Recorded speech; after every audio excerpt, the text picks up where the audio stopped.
right, welcome to the Calling All Heroes Comics podcast. I am George, and I am joined by Gary. Hello. Tim. How's it going? Walls. Hey. And our special guest this week, Austin. Hey, guys. So, you had all the volume and EQ on your voice there. Yeah.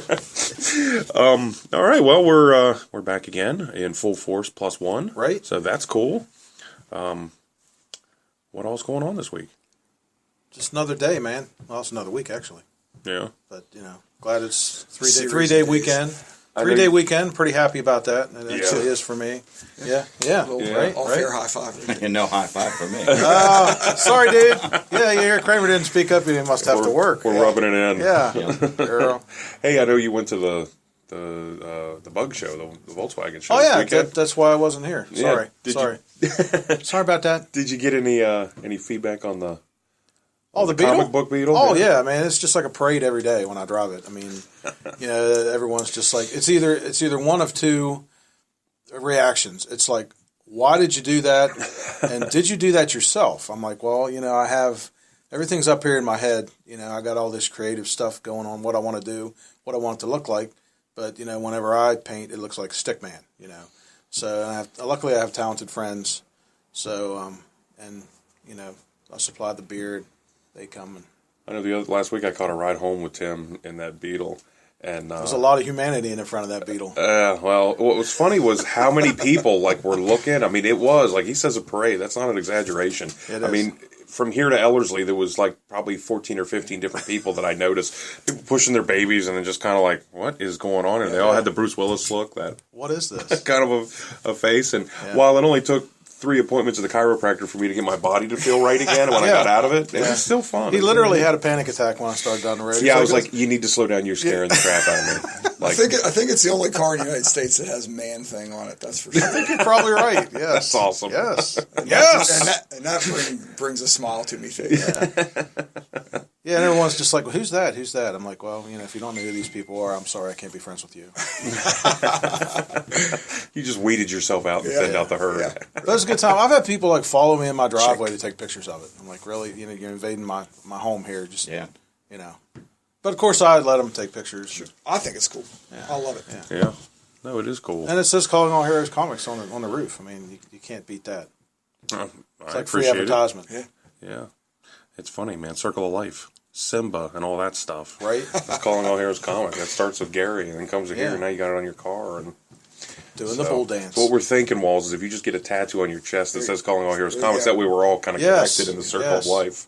I mean, you guys didn't already have one of those? Yeah. Well, since it is show and tell time, take a look at this. Yeah, take a look at this. And the fan base collectively breathes a sigh of relief that this is a podcast and not a video. Yeah. It can't be witnessed visually. What can I say? We got faces made for radio.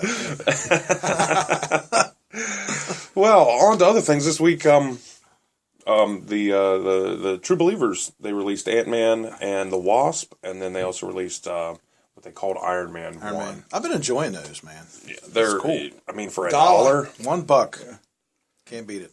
And the quality of them, I mean, because the pages are glossy too. So I mean, obviously, I think we're all in agreement the newsprint's way better in terms of what we enjoy and what we like. But if you're a third party that's not connected to it emotionally in any way, that's probably a better product than what you were buying 40 years ago on the newsstand. You know what I mean? Sure.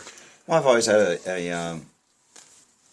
a dilemma reading the Masterworks because they're recolored and they look great, but they're on that high glossy stuff. It's the curvish, and I don't know. I like it newsprint better.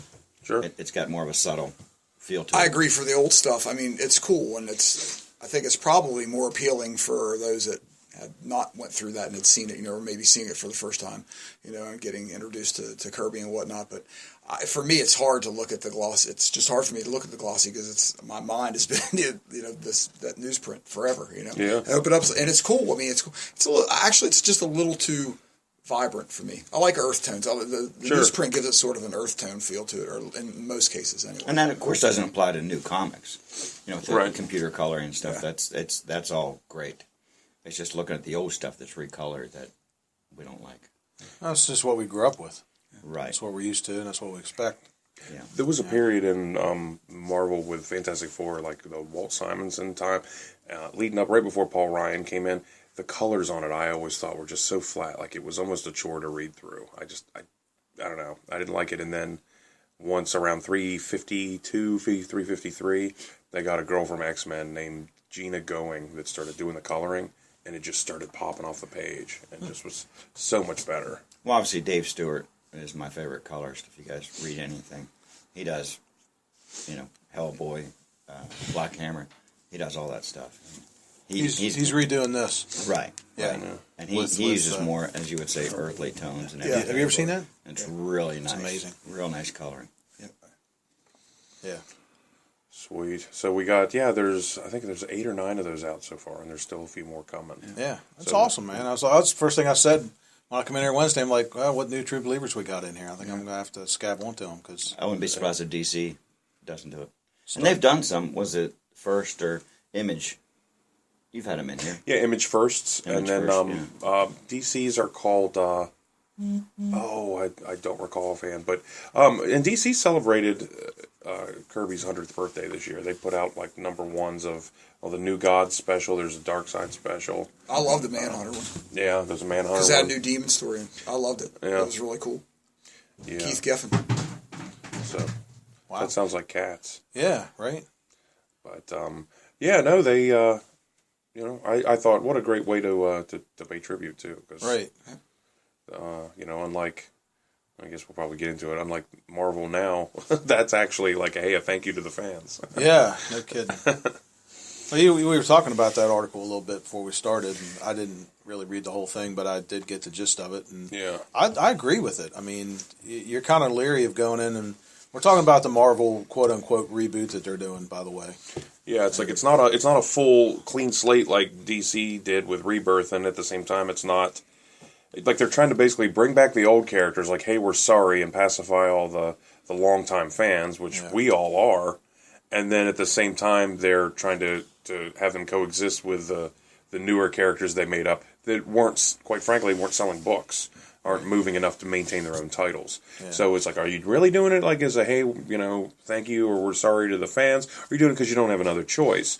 And then they have all these variant covers that are throwbacks to the 90s, 80s, 70s, and even 60s. And they're cool. And they are cool. Yeah, the new previews is loaded with them. But you don't get any of those just to come in and buy off the shelf. You have to buy 10, 20, 30, 50, 100 copies of a regular one to get the ones that were supposed to be some thank you to the fans. Yeah, that's the bait. And so what happens is just from a retailer standpoint, okay, so I have to order 50 of this to get the one that looks like a Fantastic Four number one variant. Yep. It's like, you'd love to have that, and that's great, and you get it, but I'll be sitting there with 47 copies of a book that I had to order 50 of, because everybody wanted that one. Right. And it doesn't cost them 1 cent more. If they were really trying to get everybody back on board, why aren't all those variants that are appealing to the alienated fans, why aren't all those available for $3.99? Well, one thing I like about some of the other, like, lesser mainstream comics, like the Red Sonja and Vampirella and stuff like that, they offer like 5 different covers, and you can order whatever cover you want. Yeah, right. You don't have to the same buy. Price. Yeah, it's all $3.99 or $2.99 or whatever. Dynamite. I think it is Dynamite. Yes. Dynamite Comics. Yeah, Dynamite does it. Dark Horse does it. Image does it. Yeah. Image doesn't charge. They charge usually. It's like maybe $1 more on occasion. I'd go over $1. Yeah, or even $2. If you want that cool, Mike Allred cover, you can have that Mike Allred cover. Right. Perfect example. The new Spawn issue. They had a black and white version and the color version. Right. And then if you ordered 12 or more, you got this one really awkward looking version. Awkward's not a good word. Strange, or I don't know. Awkward will work. Unorthodox. Unorthodox is a better word. Yeah, because it was cool. It was just weird. And so that book was $1 more because you had to order 12 of them to be allowed to order that one. And so it was $1 more, but the other 2 variants were the same price, $2.99. Yeah. And it's funny, that was so not me art, but something about that cover appealed to me. I was like, it was neat. That book is on fire as far as I'm concerned. I'm so pleased to. Yeah. I haven't got to read it yet. Yeah. But it's, so pleased. Yeah, but it's frustrating to have to pay $100, or you go on eBay. Oh, yeah. And get these variants. And it's like, I'm not paying $50 or $100 or $150 for It's impossible. It's impossible It's not for a worth small shop. I mean, think about it. You have people, you can think of more than one or two people that would really like that cover. Sure. You know, and you would like to be able to offer that to them. But you can't order 500 copies of one book that is going to sell maybe a dozen. You know, Right. I mean, it just... Well, it's a short-term game plan because when they say, oh, you have to order 50 copies of this to be allowed to have one copy of that. Okay, but how many months is somebody going to order those 50 copies before when they realize 40 of them are still here or whatever? Like, that's a short-term thing. It's like if you really wanted to do that, say, okay, Spawn's $2.99. Then here's a variant you can buy, but you got to sell that for $3.99. And here's another variant you can order from us, and you'd have to sell that for $9.99. Right. And make your money in those incremental steps. Like as a retailer, I would pay whatever $5.50 for the one that I'm selling for $9.99. That way, Yeah. you just know without me having to say, "Sorry, I can't buy that for you." No Could matter. you please order me this variant? Yeah, quick. I can't do that anymore. Quick, because, do the math. Here it is. Do it. Yeah, because right now the math on one is 1 in 50. Okay, well, if the book's a $4 cover price and just say before shipping and all that, I'm paying $2. Okay, well that means I have to order 100. Yeah, I spent $100 to be allowed to order this book. Yeah. So book's $4, but Gary, if you want it, okay, I need a $100 deposit, and then you can buy the book for $4 when it gets here because I'm not going to move these 50 books. Yeah. No way. Yeah. What was the one? The Dark Knight, the Frank Miller. Yeah, When you said about the variants, that one one store. in 1,000. Oh, was it the Jim Lee cover? No, it was a Frank Miller Oh, cover. the Frank Miller cover. Okay. No, that's not original art. That's just a freaking comic book cover. Right. You had to order 1,000 copies to get one. That's and crazy. New Dimension in Pittsburgh, they have like 3 big locations. They said, yeah, we ordered 2,000 copies of that book. We got 2, and we sold them both for $7.50 each before they even got to the store. And guess what? I'll give you 20. Yeah, for Not $750. I'll give you $20 for it. Wouldn't you think for If it's a cool cover. right? Yeah. Wouldn't you think for Maybe $7.50 you could probably get some type of a doodle from Frank Miller somewhere? Sure. Yeah, I'd say so. So I mean, I don't know, but they're paying it, so they're somebody's perpetuating this, and my concern is that it's people that don't care about comic books, outside investors that are jacking this up and causing. I just think it's not a true value on it. right. There's just no way. Well, didn't they do like a one shot of all the alternate covers for that a couple months ago? Where you get them all in one book. Yeah. for like Yeah. $8 or something, Yeah, $7.99. that was pretty cool. I didn't order it, but that I got the when you said $20, it'd be $20 for it. I ordered the Kelly Jones variant on eBay. I got it, and there was like I don't remember, like maybe 400 or 500 of them made, $20, and Right. it's amazing. It's really cool. I have to bring it in here sometime. I What's started up? collecting the Power Rangers from #1 when they started that earlier in the year. And the way that they do it is depending on who the distributor is of the books, like certain chains that they do, like BAM and some other ones that now selling comic books. They give them exclusive variant covers. Yeah. But then for every few books that they put out, they include one to every store. So like let's say for every 5 books they give you one. No extra cost to it. It's just how they do it. And then that way, depending on how many of those extra variants they sell, if people are coming in looking for them and the book's selling well, then they'll be putting out more per issue. So it's if you guys get 15 books and you get 3 of them and all 3 of them got sold, they realize that people want these variant covers and they start including more with it because it's another way for them to make sure the book is being sold. Nice. And that's a free model that they do. They don't charge any extra for it or anything like that. You just got to first come, first serve. IDW does a thing where they have subscription variants, and the idea is that it doesn't cost any extra. It's like Ninja Turtles and Transformers, a couple Zim. of Zim, Ghostbusters. They'll do a thing where it's like, okay, they try to make the variant cover cooler in some way, and sometimes it's whatever the holographic or foil or whatever. The point being is you're supposed to put. When you order them, like you order however many copies to put on the wall, but anybody that has a subscription and that's on their pull list, you get them the subscription variant. And the idea is on the honor system that the only people that get that variant are the people that like the book enough to say, hey, I want it before I even see it. Yeah, until I dropped it, you've hooked me up with the variant or the subscription version of Zim.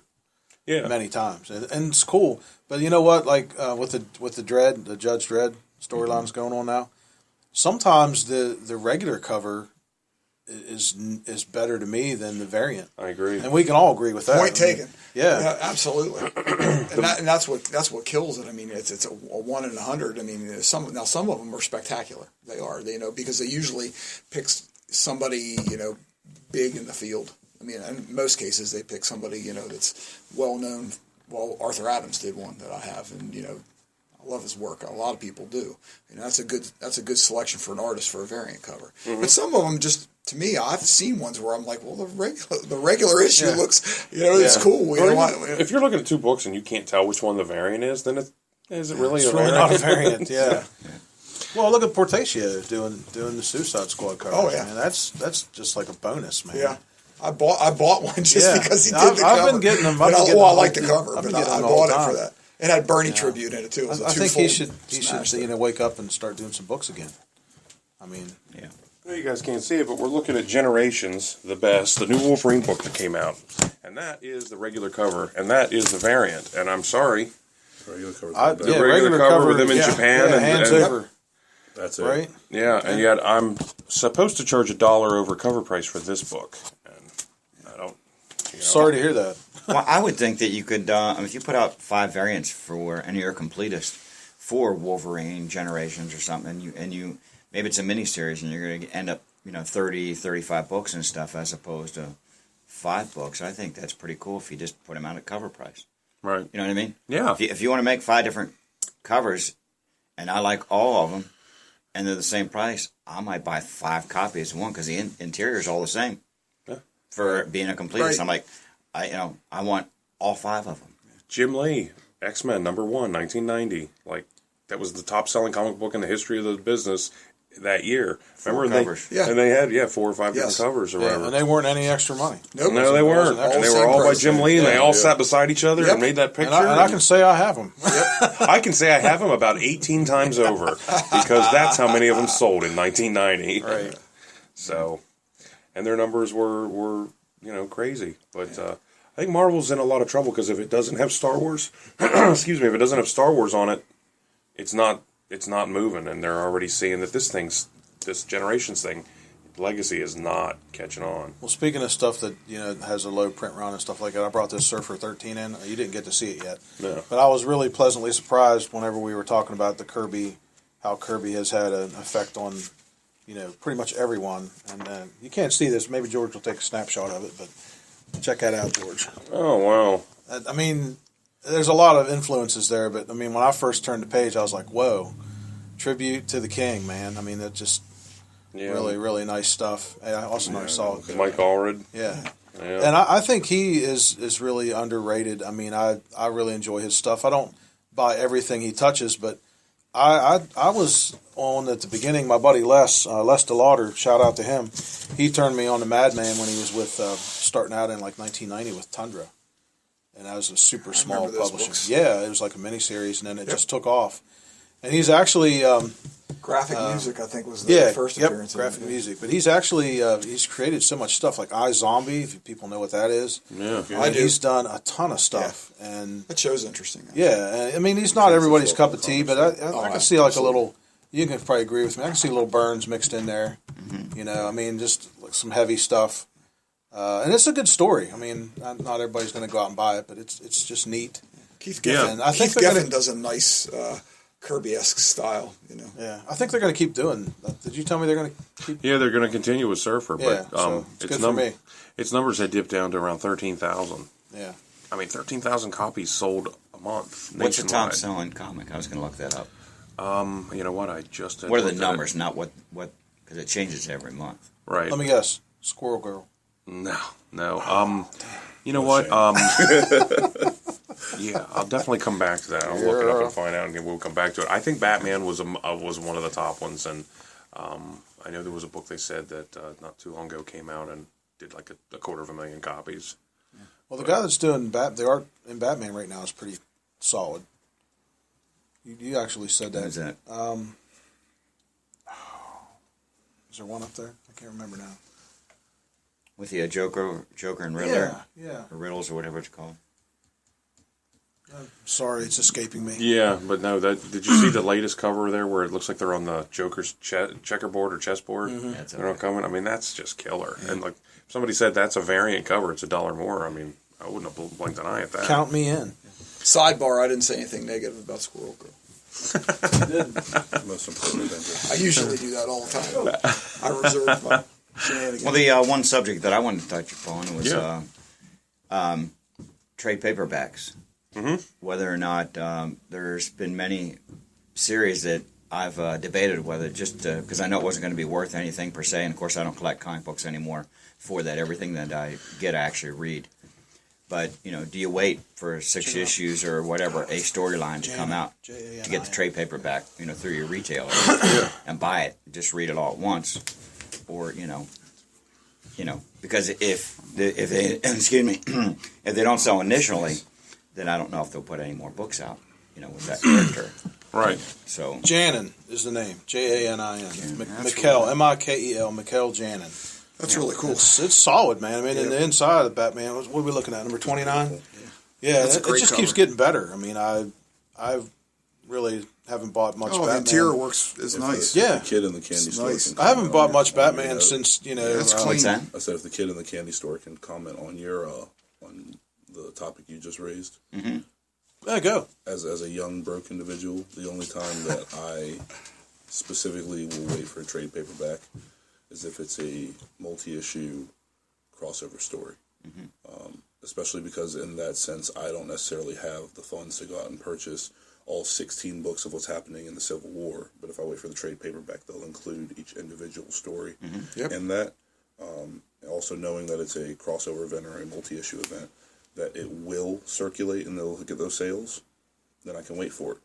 And then that way I have like the complete story in front of me as well. But for smaller books, more individual titles, I'd always purchase those to just support them because they're, like you said, there's no guarantee that Right, and the that's sales the will justify question. that. Because sometimes you end up doing both of them. Because I just like to have I've lent out trade paperbacks to people, and I don't care. I mean, I don't want the cover ripped off when it comes back, but you don't have to treat it. I don't hand out individual comic books very often. Like the Old Man Logan. If you just here's a trade paperback, guys, just when you're done, all 4 of you, Right. just bring it in next week when you're done. Give it to someone else, but I'm not bringing my individual Dark Knight things. Yeah, Returns, sure. I hear you. Blackest Night, Civil War. Well, what we're Crisis talking on about, Infinite Earths. the Batman, this Batman Yeah. story, I guarantee it's going to be a graphic Oh, novel. Or absolutely. not a graphic novel, but a trade paperback. Oh, sure. It will be. And a lot of times They all in previews, they are solicited before the storyline's even done. Oh yeah, for sure. So that's what I'm saying. That this is a good phenomenon because they're keeping stuff in print, which, through the 80s and 90s, they did a terrible job of doing it. Well, and then with long-term stories like this, they can kind of assume ahead of time, once they've gained a little bit of traction, when it's going to be something that's successful. Yeah. Like the Batman Metal story, or like what's going on with Rebirth right now in general. Once they finally kind of pull the cat out of the bag and say, yeah, it's Dr. Manhattan, they kind of secured all their sales right there. And then they did the Watchmen offshoot where DC kind of went and tampered with some of the backstory of Watchmen to tell individual stories and retell them so that they'll fit within the new narrative. And after, I think the first one they did was Rorschach, which was really dark, really gritty, really interesting. Puts a new spin on character that you didn't get in Watchmen, which is hard to say for someone like that does not mind being the dark, gritty guy. Right. Then they did Manhattan, and after those two, they had decided already they were going to do a trade paperback before they even announced doing Night Owl, or before they announced doing The Comedian or the one for Silk Spectre. So, yeah, absolutely. Yeah. Well, I tell you what, just if I could touch real quick here, what Gary had mentioned about the top selling books. This gives me this is the top 10 that were ordered in June of 2017. So they have those numbers in, and while they don't tell you the sold amount of each comic, they tell you the first one. So the number one selling book was Peter Parker, The Spectacular Spider-Man #1. Kubert, yeah, I got that. That book sold 270,000 copies. So that's number one. And so everything's whatever the steps down is. But here's your top 10. I can't remember. I found a site that listed had all of them on. I can't Well, this is a remember. top I can't- 100. I Oh, just yeah. figured I'd give you Yeah, guys okay. 10. Yeah. Okay. All right, so Spectacular Spider-Man 1, Batman the Forge 1, Star Wars Darth Vader 1, Batman 24, Dark Knight 3, number 9, Batman 25, Edge of the Venomverse 1, Secret Empire 4, The Walking Dead 168, and Star Wars 32. There is not, other than Spider-Man and Secret Empire, if you don't have Star Wars on it, none of that stuff's Marvel. I mean, And you got to think Spider-Man too. There's a lot of true collectors, but also movie people that because the movie was out. and I would always Yeah. thought that too, except for the fact that Guardians of the Galaxy got a better review overall. Part 2 got a better review overall than Spider-Man did, and they launched 3 different Guardians of the Galaxy titles, and 2 of them have been canceled already. Like I couldn't. Like I would have thought, man, when that with Groot and all that, Yeah. they did I Am Groot #1, and I ordered like 20 copies, and there's still like 16 or 17 of them floating around here. And that movie had all kinds of crazy buzz. I'm seeing. There's the Guardian saturation. You know Yeah. what I mean, Well, everything has a saturation point. I mean, for me, I have a hard time. Spider-Man, obviously. Yeah, I have Well, a hard sure. time. I have a hard time with that. I was never a big fan when they started branching out into all these titles. I mean, I thought there was enough at one point in time when there was 3 Spider titles back in the day. Sure. Which was even more than enough for me. But when these books went to like having 5 and 6 different titles within the same characters and or group, I just like it was too much for me. DC has 4 titles in the top 10, and all 4 of them are Batman books. I mean, that's why there's going to be 6 offshoots of this Batman metal and all that. I mean, that's what's moving. I'll tell you, I'm interested. Yeah, oh yeah, me I'm too. Definitely interested. I didn't order it, but What's I'm that? interested. The metal, Batman, and all that stuff. Well, like you said a couple weeks ago, it's a Batman. Gary shook his head It's no Batman, in a discerning and manner. It's always With a going to be tight Batman. as Austin puts So his metal didn't Batman get you hood over up. enough to pick up number 2. Listen, Just got real in here, ladies and Well, and gentlemen. of course, I read #1 metal. Do that again, man. Yeah, it just I don't know where it's going, but there That's again, what maybe I'm I'll read the talking trade about. paperback. Okay. Maybe down the road the trade paperback will come out and it'll be proven to be a hit and stuff. But it's still. But number I'm, 1, I'm a huge continuity person. That's what's always bothered me. You talk about the 3 titles: Spectacular, Web, and Amazing. Just give me Amazing and give me an Amazing.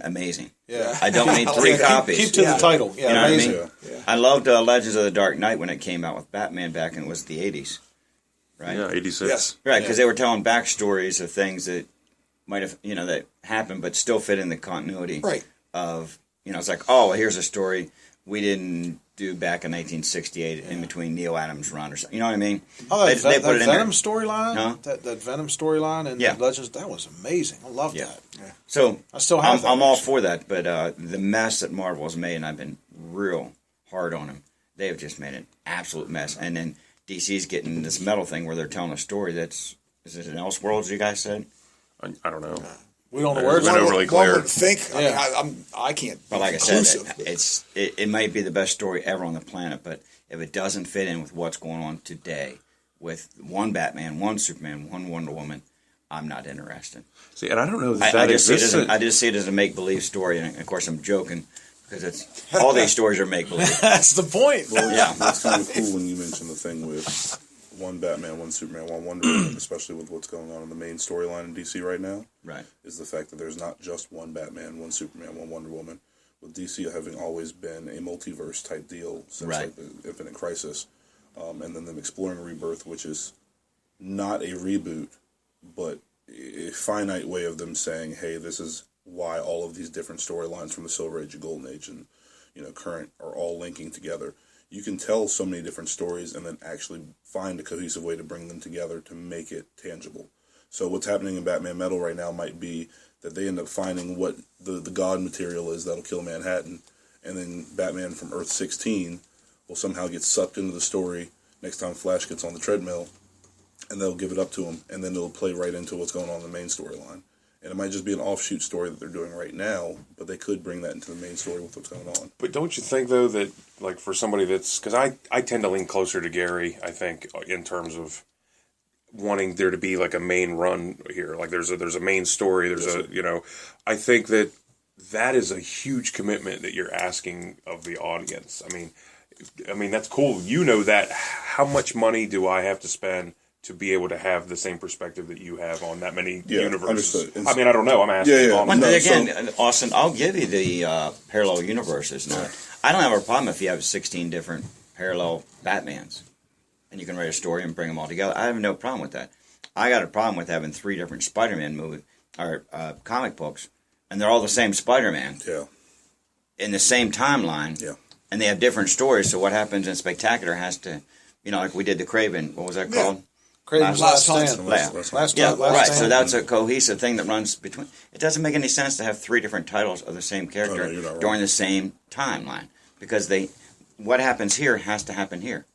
So if he's just about on the edge, and Doc Ock has him, ready to kill him and stuff. Well, in Spectacular and Web, the same storyline should be going on. Yeah. Does that make sense? Understood. Yes. So if you have an editor, I don't care if you have Spider-Man Universe X. I don't care if you're going to bring him in and make it fun. There's three different happening with the same exact character. Right. Right. And I always have a problem with it because whatever happens to the Spider-Man, like I said, whether you change his race, where he's from, his name, his background, his origin, there's only one of those, and I hate when they start doing that. And Marvel's been terrible at rewriting history. Versus what's going on with DC right now. Sorry. No, okay. You guys were talking earlier, and it kind of like coincides with it about why Marvel is declining so badly right now, is because Marvel makes these really bold decisions, and they're afraid to ever stick with it.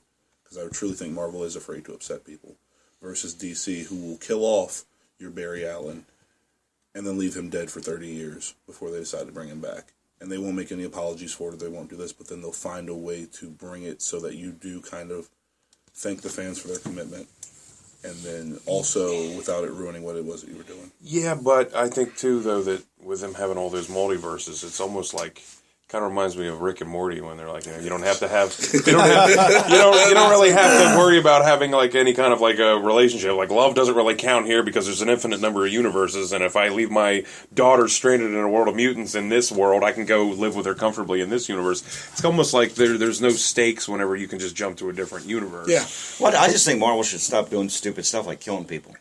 Yeah, I agree. Yeah. Especially when they don't have an exit plan to get it back or whatever. Yeah, they're never But they shouldn't kill them off in the first place. Just write a better story. You don't need the shock factor for any of this stuff. And that's all it's going for is sales and headlines. Right. And all they do is shoot themselves in the foot. What do you think about like the way they would? You're saying like Spider-Man having 3 different titles and not going on. What about Marvel like 2-in-1 when the Thing is doing his thing and then there's still a Fantastic Four book? Well, you have Wolverine and in his own series, but yet he's out there saving the universe against Magneto and all these other people, but like he's walking around drinking beer and smoking cigars in a bar and getting in fights.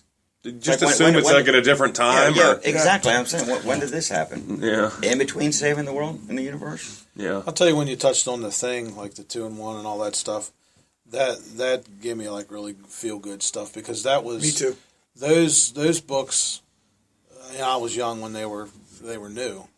But especially like Spider-Man, Marvel team up and stuff like that. Yeah, team up was cool.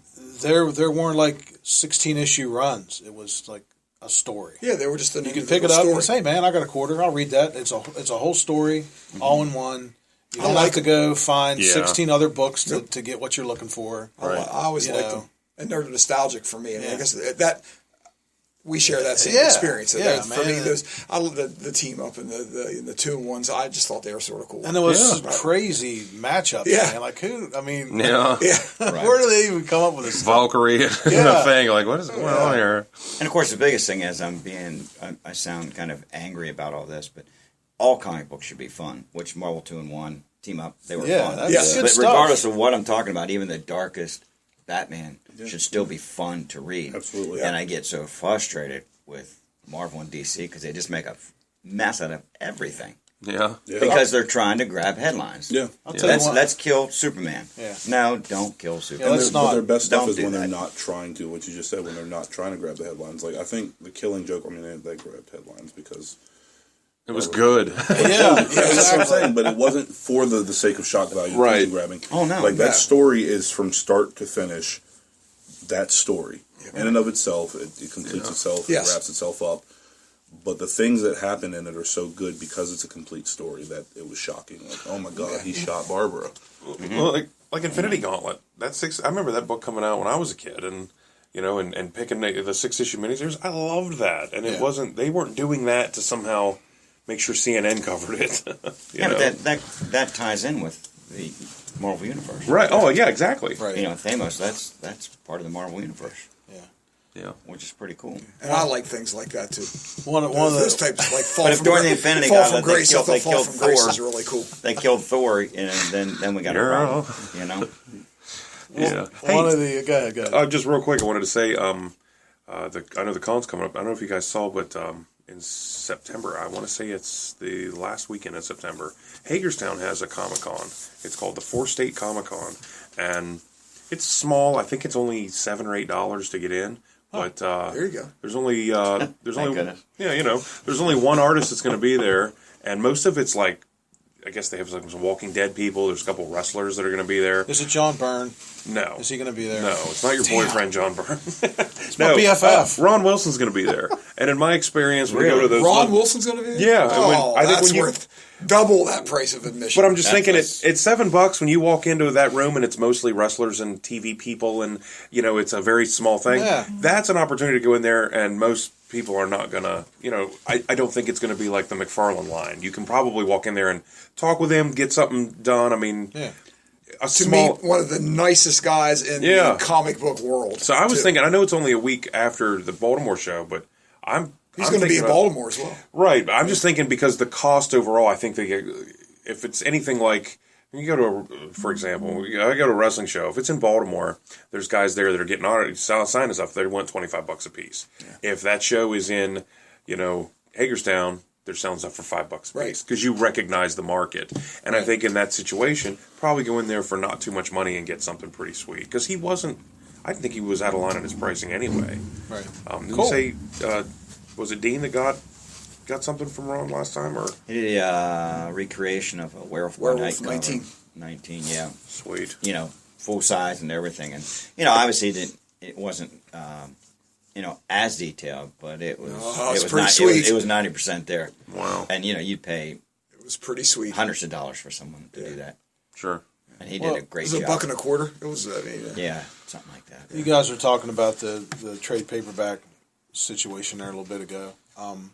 Something I was pleasantly surprised.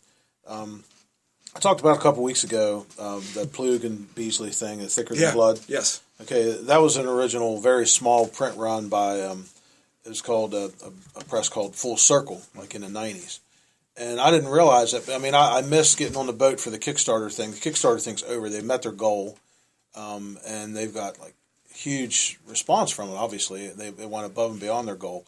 But it's like it was like entry. All the lower level stuff was gone, and the high end stuff was gone. But like the ones that were left, it was like $100 to get in on. I'm like, I really don't want to blow $100 on this, but I didn't. So, but then I got on eBay, and I was pleasantly surprised. There's the 3-issue run on there for like $20. Mm-hmm. It's still there, and I'm like, this is really cool, and I can get the original stuff. So, like, it's kind of backwards to what you were talking because you're looking for the trade paperback to come out, so you don't have to go and buy all those individual books. Mm-hmm. I'm backtracking. I'm getting the original books, and I'm still ahead. Sure. Because I still got that. But it's not like the old, glossy hardcover, Right. Well, I guess mine's just a question more for retailers, or in the companies. Right. And the situation, are they ever even going to make it? Yeah. Is it going to warranty enough copies to make that deal? For me, as the retailer, the Marvel trade paperbacks are about the worst investment you can get and I think it has a lot to do with the fact that there's so many extra copies of the original books laying around. I don't ever sell Marvel books. Like, usually when you guys come in here, you'll see 50% off on all the Marvel trades. Well, I was going to say, unless you have a really good dealio going on. Yeah, they're and I'm just like, hey, I'll take 5 of those. At one point, I had a sale with Marvel trade paperbacks that were $5 each, unlimited, however many you want to take. And and it was a fairly well-promoted sale, and I maybe sold 8 out of 300. I was one of them. Yeah, I think Tim bought 7 of them. Yeah. And so the best deal... Another sale. The best deal is Image. Image does their volume 1s of every title they do in trade paperback for $9.99. So no matter what the title is, you can pick it up. Like right now, you can get Walking Dead Volume 1, the first 5 issues in a collection, for $9.99. I mean, you can't beat that. Well, that Marvel Essentials thing too, the paperback, the real thick ones. Yeah, those are great. Like those early Man things and stuff. Oh yeah. That's just gold. Who did that? Casada did that? Did he? Oh, he was the editor in chief at the time. That basically pulled all that stuff out. That was brilliant. I mean, because for guys like me that can't afford to go out and buy all those back issues, right? I mean, in a Tim Lee's condition, yeah. But I mean, I'm talking like. To actually find them in decent shape and read them. Savage Tales #1. That's a tough book to find. Right. And I don't want to be the unpopular vote on that, but for me personally, I mean the price is right. I get it, but for me personally, when you take the color away from that work, I I'm no longer interested. Yeah, I mean, but that's just me. as reader, like I want to sit and read. I'm happy with that black and white. I'll take it. That's cool. Yeah. I bought some of the DC ones, House Did of you? Mystery, House Secrets. I sort of enjoy seeing them in the black and white, just because I have a lot of the originals, and it's really neat to see them in a black and white it's format. different. That's cool. It's different for everyone. I think it's cool. It's almost like picking up your daily newspaper and reading through Oh, it. there you go. I think they're neat just to see it that format. You remember back when Spider-Man was in the newspaper in the comic strip? Do you remember that? Yeah. Wasn't that cool? And that's why you said the black and white thing. I think it kind of harkens back and gives you that nostalgic feel. Yeah. Like, I have a few of the essential X-Men comics, like, where it came with 50 issues in one book. And Yeah. all black It's and like white. that thick. Yeah, no, Yeah. it's really cool, and I know I get George has a couple of them hanging the around lack of color thing, but like I have when the Kree and the Skrull are going to war, when Binary is first born, like in an X-Men title, and in black and white it looks fantastic, and the story reads still really well, and you have the entirety of the continuation there. So like as far as what you were saying, Like you say, you can read it for cheap, and you can go back and get the color ones if you want. Well, Pick Corbin's new $10. series is black and white, and there's certain people that work in black and white. His stuff works in black and white. Yeah, his he stuff- can do all his stuff. Of course, in black and white. it's gray tone, so it Right. helps. Yeah. Helps out to a certain extent. Man, Corbin's stuff will work in Braille. I mean, come mine on. are soft, Cool cover. mine are paperback. I I've always concur. wanted to hear some more. Corbin's stuff work in Braille. Yep. Yeah, we actually have. I have Volume 1 and Volume 2. I just happened to crack Volume 2 of Spider-Man the newspaper strips, Oh, cool. and it just each page is just It's each Ramita, isn't it? Yeah, Ramita yeah, art? Stan Lee, John Romita, and Hey, every Larry Sunday, Lieber. Tom Yates doing Prince Valiant. Yeah, Yeah, he did a run on Swamp Yeah, Thing. I love his couldn't art. His wait. art's really Couldn't good. wait to see His take what on was Prince going on Valiant's with really this. cool. Yeah. I have a question for you. yeah. As a retailer, how much of an impact do you see on specific titles? Not like group titles or teams like Guardians, but with singular heroes. When a movie comes out, how much promotion does that movie give to certain storylines in the singular titles? None. None. Yeah, because Not a it's single one of thing. those things like Boston, like Doctor Strange, and we all really enjoyed. And of course, every time they announce a movie, I'm like, really? Like Deadpool's and the Guardians of the Galaxy was probably the biggest surprise. I'm like, are you kidding me? Yeah. These fourth stringers That's nice. are going to be in a movie, and it's going to be a Nice hit, stuff, man. Yeah. and you're going to invest $100 million or $200 million making a movie, and that comes out, and it's like, wow, that's one of the best superhero movies I've ever seen. Fantastic. It was, but when they said Ant-Man, I'm like, are you kidding me? That's a great movie. Right? Dead- That Yeah. movie turned out Deadpool, are you it is kidding cool. me? See, Deadpool, you had to know in the back of your mind that there was going to be an audience for that. I don't think anybody knew it was going to be what it was. Yeah. Yeah, I had the inkling that I'll be honest with you, and I'm not acting like I knew the future, but when I saw that they were doing that, I was like, that's going to be like the next Terminator 2. That's going to be the next thing that just kind of engulfs When they everything. put out like the test image of it and the test video of the fight scene where he's in the car, with Yeah. Ryan Reynolds' voiceover, I was like, okay, yeah, this is a thing. This is going to happen, and people aren't prepared for And it. since you said that, I gotta point out, like with Guardians, didn't sell anything extra. The Doctor Strange movie, which was awesome, Yes. came out and made a bunch of money. There was like 4 different miniseries and one-shots, and I sold the same amount of Doctor Strange that I sold every other month, and that is next to none of it. Wall's got some, and there might have been 1 or 2 others. The Static only might have picked up 1 or 2. Yeah, but I don't think he picked them up because of that movie. Right, he was but he's picking them just up a- anyway. He's Well, just we were a talking about Iron Doctor Man. Strange fan. None of us have ever read an Iron Man book. Comic Yeah. book in any kind of And- succession. Yeah, And here the movies come out, and 2 not so much, but the first and third one are spectacular. well, Yeah, the third one's spectacular. fantastic. Well, that's like the Extremis storyline. I thought that did really well. And I read that, so when they incorporated the movie, I got like all itchy inside. I gotta say though, Deadpool was the exception to that rule. When the Deadpool movie came out, and maybe it's because that demographic was so much younger, I sold a ton of stuff. If it had Deadpool on it, it was gone. And I started trying to order it as quick as I could. But Backpedaling. I probably sold $1,200 or $1,400 worth of Deadpool stuff in the month that movie came out. Because it crossed that line of not just being great, but kind of it took over the culture. for a There little is while. a rabid fanatic love of Deadpool. Well, and you know what? The majority of it And it was- crosses the big over into all kinds of populations. But the majority of it was kids that were too young to be allowed to see it coming in here and getting away with something. And their parents would come in and I'll you be just honest nailed with it. you. There's something naughty about Yeah, it. yeah. Well, there you go. and when the Yes. mom would come in and go to her like 9-year-old or 8-year-old, she'd be like, Deadpool, what is this? I said, well, it says mature readers. She goes, okay, if this is really what you want, hopefully it's not too bad. It's like, you're not asking me what's in it, and you're the parent. Like, I'm trying to sell you this. Yeah. I'm not the moral police. You can read it for yourself, or you can, whatever. I mean, I don't lie to people, but I'm not going to sit there and say what you should and shouldn't let your child have. Deadpool has that little porn feel to it. You know what I mean? It's got that, it's like, it's sort of, I'm going to get the, it's like everybody's hiding money. Yeah. That character has that appeal. I mean, it obviously has appeal in other ways, but I always see that as sort of like should have the black plastic bag over it. Yeah. Definitely. Awesome. To speak of movies, Ragnarok's coming out. Oh, that's Everyone's why I was asking. foaming at the mouth, right? Except you. No. But did you see Thor? What Did you see him with lightning? Did you see Hulk grab Fenrir? Oh my god! But the thing is, we're all nerding out on that, and then you pick up the Thor book and it's a woman. Yeah. You're like, say what? But see, so my question, as far as that goes too, because you're not wrong. Like, a lot of people are going to go see it, and then they're going to get really hyped for Thor, and then they're going to be like, "Wait, Jane Foster's Thor." But will that go back and sell the Ragnarok story? Because people want to see a little bit more of it than what they'll get in the movie. Yeah, my answer to that, at least in this small microcosm of our world of comic books retelling, is absolutely not. No. It won't. And the Avengers, how popular is the Avengers That's movies? what I'm asking. Yeah. And that's why I think that, generally speaking, guys our age were reading comics, and then they start making a show, and you're super excited because it's like that next level up in a way. And then they make a movie, and you're like, oh man, this thing I've been reading, now it's this, it's bigger. It doesn't work backwards, and I think that people that walk into it, like you get like my son loves the Marvel movies, and he'll go and watch them, and they're bigger than life. He's like, okay, I can watch it there. Why the hell am I picking up this book that I got to sit and read about this? Like, this isn't near as exciting. America, all the Marvel stuff, Captain America.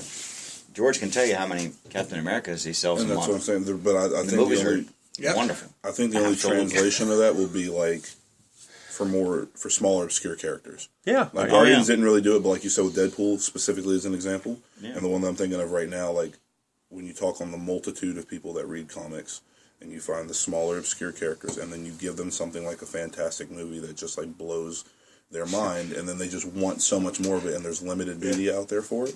Like, I think Black Panther's going to destroy as a movie, and then I think people are really going to have a calling to find out more about T'Challa, and the only way you can do that is read the books. I legitimately hope you're right. I mean, I do, and I'm not saying you're wrong. I'm saying that in my experience over the last 2 years, that is doubtful to me. Yeah. But I really want to be wrong. I do too. Yeah, it helps support the culture again. It's what a rich character. I mean, and also, and was introduced in one of the greatest periods of comic book ever. Yeah, that run of Fantastic Four. Which, hey, another knife in Marvel's ribs. Where's that Fantastic Four book at? Because how about that? I can't. Yeah, George and I will hammer on that. There's a bunch over in the Fs. There's a bunch in the Fs under. Yeah.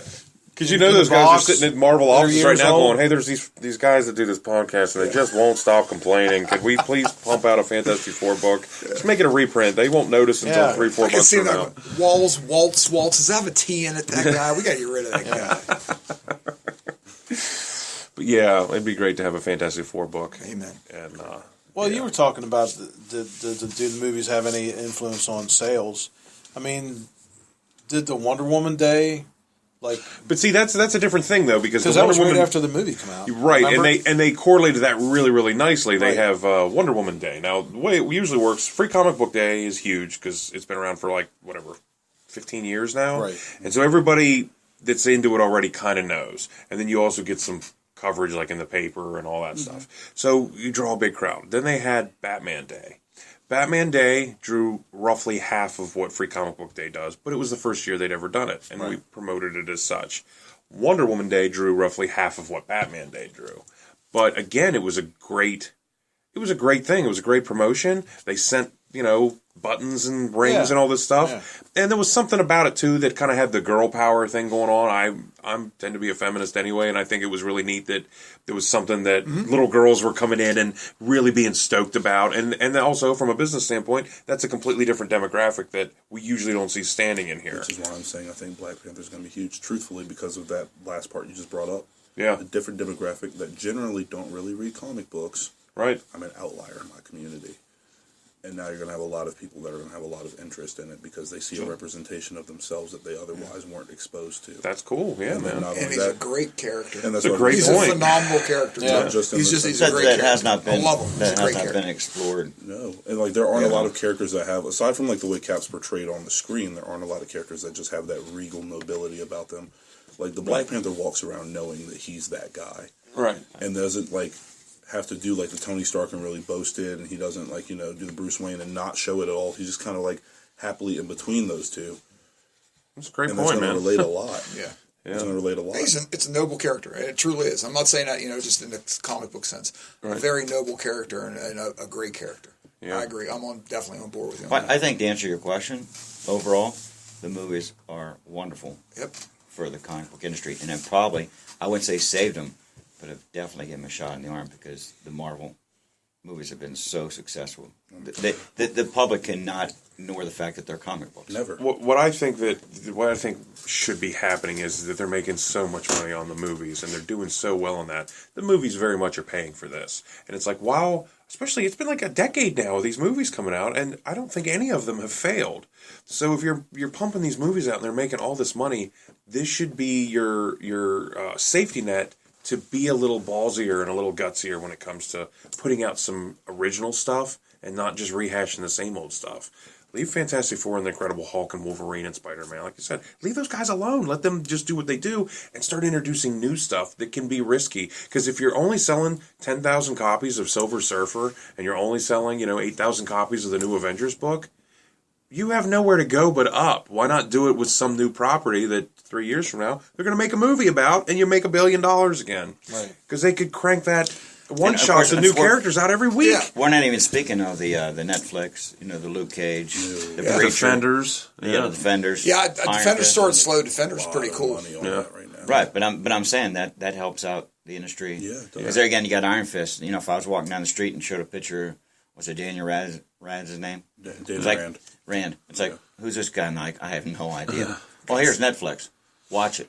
Well, and, see- and you get, like I said, even Luke Cage, the Preacher, all those guys and stuff. That's They're why I making think these Kevin series. Feige out should of. just be running Marvel's comics as well. I'm not trying to be funny, but like his understanding of how to reach different markets as far as what's going to go on the big screen, who are the smaller, like more local heroes, because that's what Netflix does.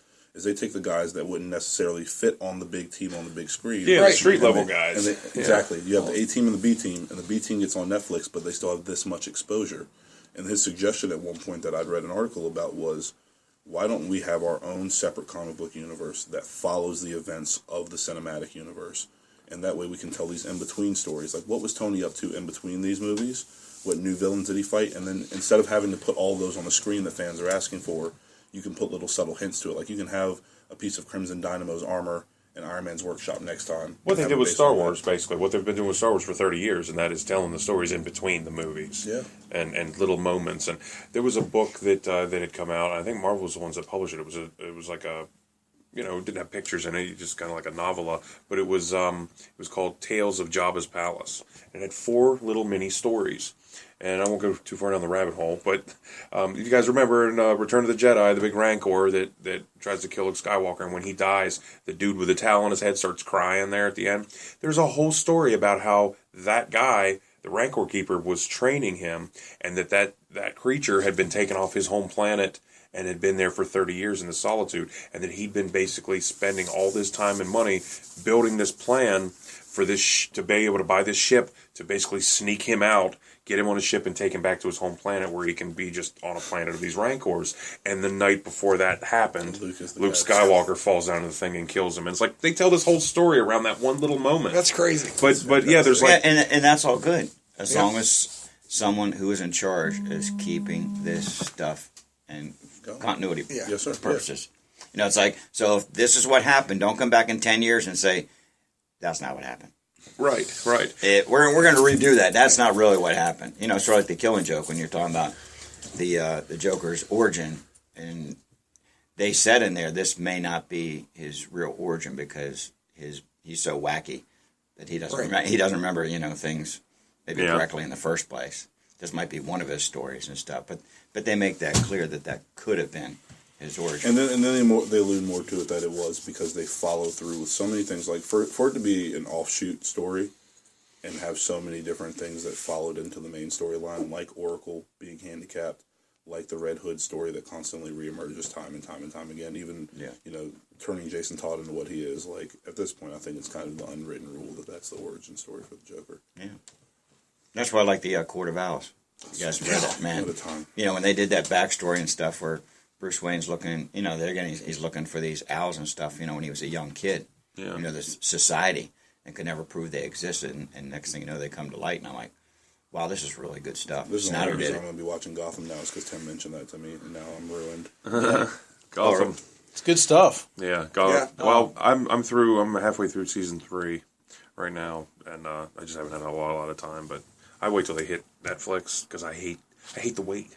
I hate being left on, and that show's particularly mean when it comes to the cliffhangers. Yeah. Each week, so I'm like, I need to take it in a season at a time.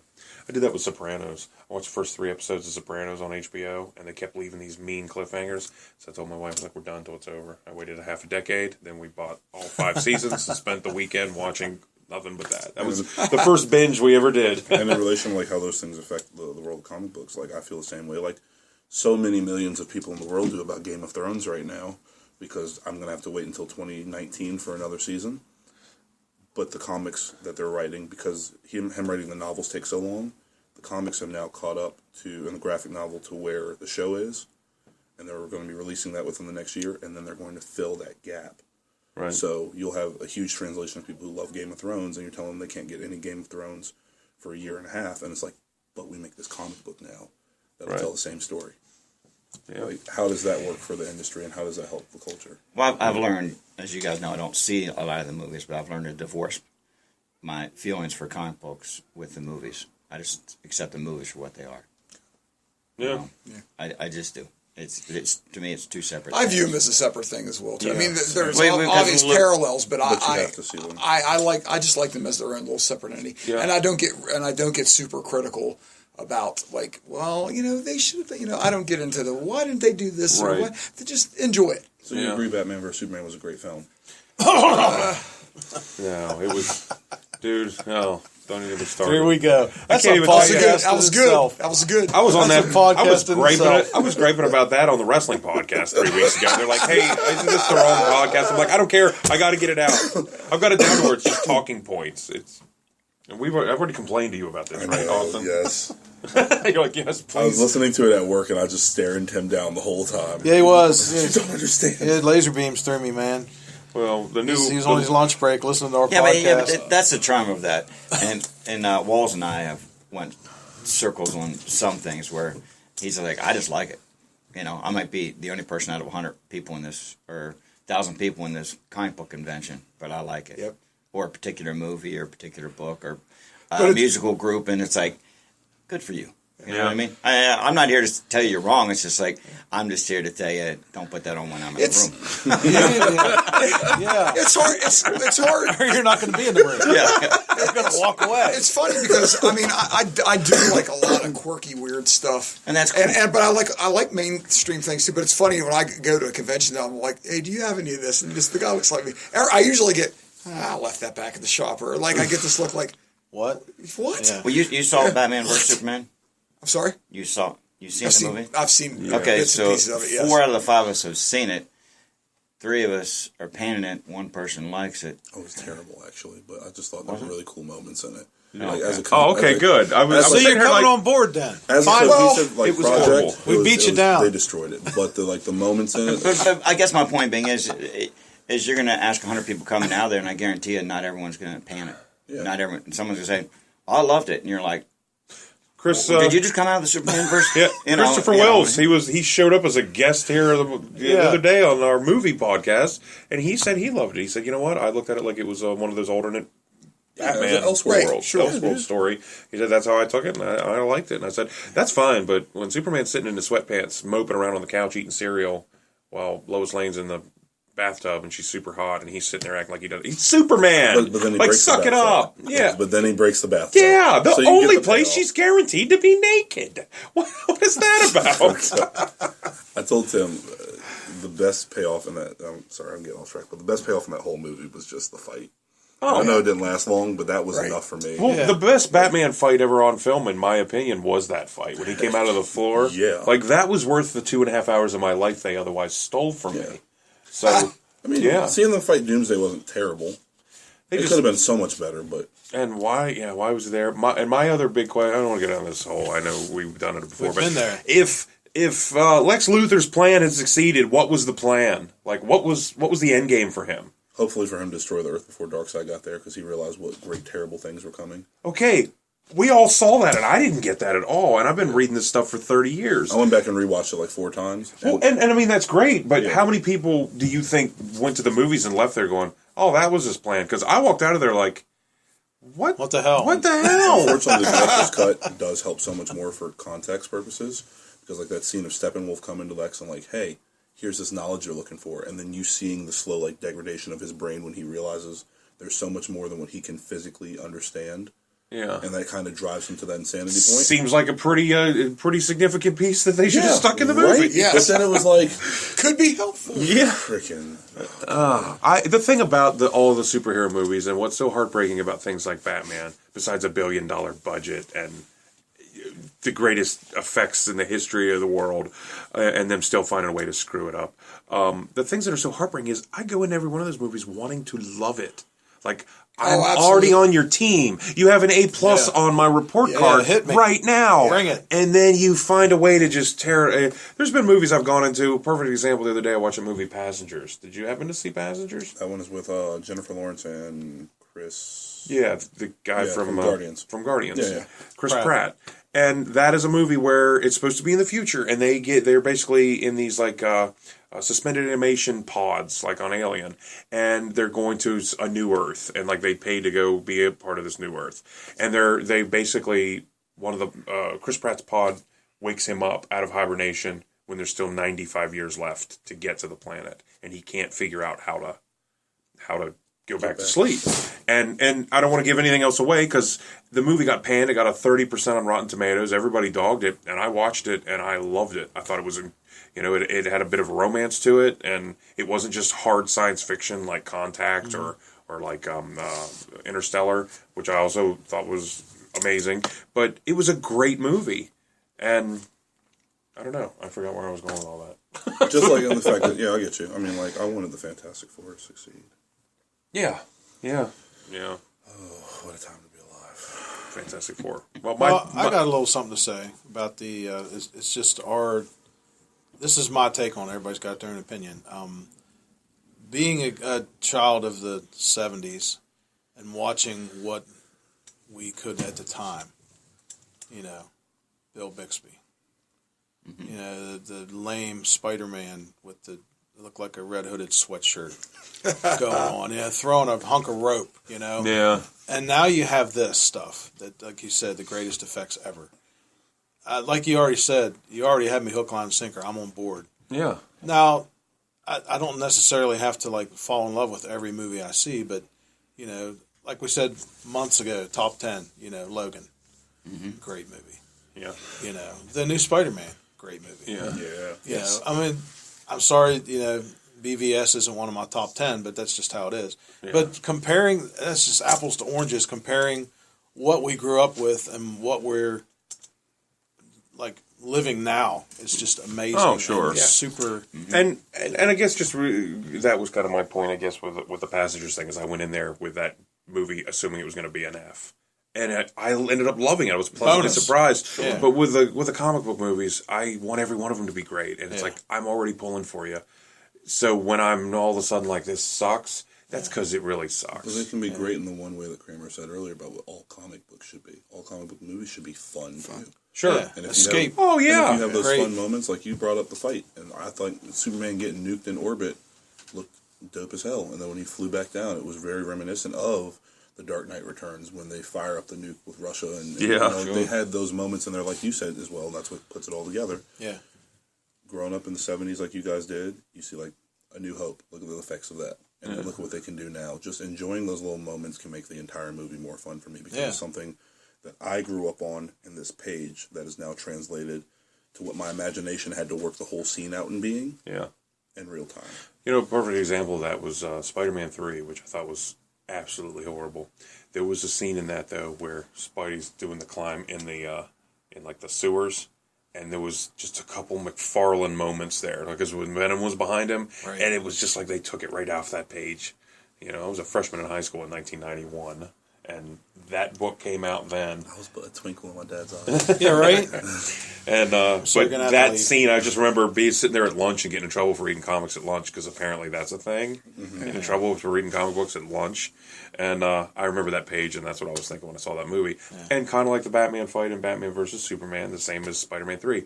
Those movies, I think, were both really, really bad, but they had moments in them that I'm glad they made it anyway. Like if But I if you never read a comic book, if you never read The Dark Knight Returns with the nuke with Spider-Man, Yeah. and the fight in Crime Alley and stuff with the kryptonite and that armor, that Batman had on, you don't have to read that Dark Knight Returns. No.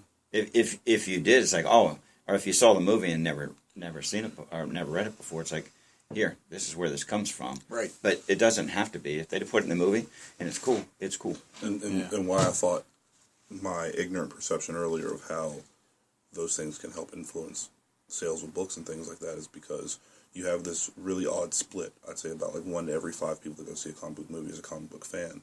And then you have these people that are now so thirsty for more information and more of the content. And then you have one person who can educate them on these things and be like, if you thought that part was cool, you should go read this book. Right. Sure. You can do this and you can do that. And that's getting a lot of new people into it if they have that kind of buffer of readers that can give them the extra material.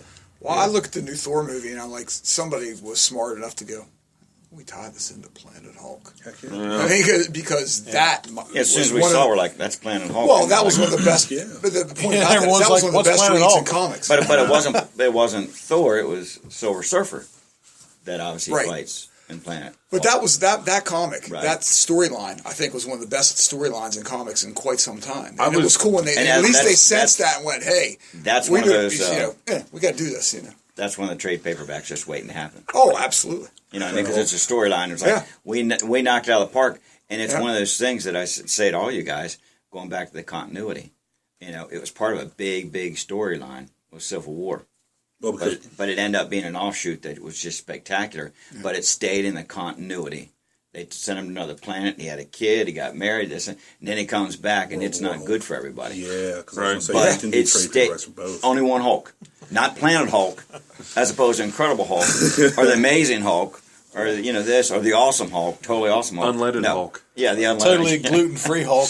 Well, and Thor was doing the same thing at less the same filling time. Hulk. Huh? Because Thor wasn't involved in the Civil War. They made that robot android Ragnarok that ended up killing Goliath, and that's what kind of sparked the whole thing. Real quick though on the Planet Hulk, I grew up with an intense loathing and hatred of the Hulk because he always seemed to beat the Thing in his own damn book, and there was just something about that that always rubbed me the wrong way. And then my 2 best friends were huge Hulk fans, so not only when the book would come out and I'd read it and then they'd lose, then I knew I was catching a bunch of crap The from them the next beatdown day. would Yeah, continue. like I did it or something. Yeah. And everybody else was talking about their football teams and stuff, and we're sitting there. I'm like, the Thing is better than Hulk, and there was nothing in print ever to prove that was true. Will never be. So that said, Wall said he's like, you got to read this Hulk. Planet Hulk, Planet Hulk. and I did. I mean, I was like, all right, I'll give And it a then I chance. did. In like 3 pages, I was like, all right, I'm just staying at the store. When the store Yeah. shut down, I just stayed. I finished it just in one night. lock the door. Yeah, Except for Planet Hulk. yeah. Oh, that was great. It was unbelievable. I was just like, oh. That's why I say write better stories, and then you're going to bring in a son. You're going to bring in other character stuff. You're going to add Yes. on. You're going to Exactly. add on to the Explore whole new storyline. characters, yep. Exactly. Bring them in. It doesn't matter where they come from, what they look like, what their background is.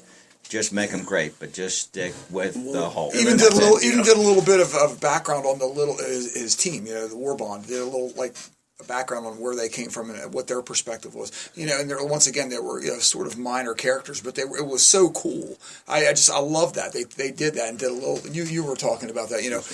Doing a little bit of an origin about some characters that are people don't know about, and it was. I thought that was fascinating. The whole story was fascinating. Speaking of continuity, I was thinking about how because I went a long time without reading Spawn at all, and then picked it up here about 4 or 5 months ago, and it's amazing how his daughter's like grown up and all that. Yeah. What I thought was neat was I've kept a little closer tabs on Savage Dragon, and he has a son who now has a kid and all that, and Yeah. and it's like it's funny to me how those guys have maintained the continuity across each other's books. sure. Like, you know, Franklin Richards was 6 for 700 years, and that's just kind of how it was. Yeah. But these guys are recognizing in the Image universe that those two characters exist in. They've been mutually agreeing over the last 30 years or whatever, 25 years, to keep that time frame rolling. They've kept it self-contained. Yeah. Where every time one of these stupid major crossovers come around, you have to get your character involved in something that they wouldn't regularly be involved in. Right. You know, Daredevil and Finley is probably not a good call. You know, he's in Hell's Kitchen. Leave him in Hell's Kitchen. Now that you said that, now they're going to do it. Thanks. Oh. Yeah. Trump is on the cover of the new Savage Dragon. Only Yeah. time to be alive. I'll tell you. Well, guys, we've had a heck of a run today. We've been on for about an hour and 15 minutes or so. Holy smokes! Good deal. So, yeah, it just flew Those by. Walls remarks. Holy smokes! It just flew by. Before we go, does anybody have any recommendations? Anything you would recommend somebody read? Whether it's new, whether it's old, whether it's, whatever. What do you think? Well, for the third week in a row, and you mentioned it too, so Spawn. It is good. It's Yeah. very good, and It the is art good. is very nice. I'm still on the Old Man Logan bandwagon. Deodato, man. Yeah. I'm still on that. I'm looking forward to the next installment. There again. Yeah. Another trade paperback's coming. Yeah, That's you're really, waiting on it. That's You're waiting really, on the trade paperback. No, I'm reading as You're I reading go. the sweet. Absolutely. Once again, Venom is fun. I'm enjoying that. Yeah. I'll tell you, Spawn, just from my point of view, I stopped reading Spawn around issue 30 and then picked it up again here about 6 months ago. Yeah, there's a big void in my Spawn collection too. But it's okay. the perfect jumping on point. There was Yes, nothing about it that was absolutely. like, what's going on here? Like, it just picked right up. Yeah, I give up too, and I'm ashamed because I've went back and tried to rebuild that collection. Well, you know what's great about it? And I'm like, why did I should, that's one of those ones I'm like, I should have hung around a little bit longer. What's great about it, though, now is not only is it really, really good, but it's doing this almost magical thing where it's enticing me as a reader to go backwards and find those other books. So when you have a story that's that good and you can jump on after 25 years of not reading it, and then it's laying little seeds that says, man, I better go back and buy more of this. Yeah. That's a winner, Greg Capullo told me himself he only had fond memories of doing that book. He said, I love doing that book. That's cool. Yeah, I loved it. Nice. Absolutely loved it. Yeah. You got Dawson, anything? Fables. Oh, okay. It's a fantastic story. All of us kind of grew up on little stories like Little Red Riding Hood, Yeah. Big Bad Wolf, and all that. So having a universe where all of those things are conjoined, and then it's such a good story. I can't give too much away because it'll ruin everything, but everybody should read Fables. Cool. Cool. Nice. What do you think, Gary? Waiting for the new Planet Hulk. I've not read the Amadeus. I mean, obviously I was reading it when he got introduced and he was running around with Bruce Banner, but I'm waiting to see where they go with that. I will be interested in that. Yeah. Yeah, and if anybody feels like they really need a copy of Wolverine returning for Generations, that'd be great because I have enough right now to line my casket. 2 for 1. Yeah. We got them. Both covers. Yeah. Bring the kids. Bring the kids. I'm also a big fan right now of Animosity. If anybody that's hasn't checked it out, you can get the trade paperback again. It's $9.99 for the first trade paperback. You get the first 5 issues, where every animal on the planet becomes sentient in one moment and wakes up, and it's a killer hook, and the book delivers. Austin reels back. What are you talking about? Yeah, that was pretty He's sweet. hooked. So, all right, guys. Well, that makes it about, like I say, about an hour and 15 this week. Yeah. And You missed that, haven't you? every morning I wake up screaming. I listened to last week's podcast, and I was mentioned, because this would be right about where Tim would go, yeah. Oh, yeah, we did do that. I forgot. Yes, we did. That only encouraged him. I didn't realize he was going to listen Way to to it. go. That was going to continue to happen. Of course I'm going to support my own podcast. I'm going to listen Shout to out. it. Will you It tell him? continues Will to he shout stop? Or what? Yeah, Will it's you stop. coming. It's Will coming. you stop? All right, guys. Well, thanks again. Hey, do us a favor. Next week we're hoping to have a mailbag episode. So send us your questions. Yes. And again, Suggestion. yeah, Comments. anything, criticisms. Anecdotes. Sorry, my favorite ones are where people are giving us a bunch of hell about whatever it is we're saying or doing. So Amusing anecdotes. not that I'm encouraging that, but I'm not discouraging it either. So, all right, until next week, I am George. Gary. Tim. Walls. Awesome. And we will see you guys next week.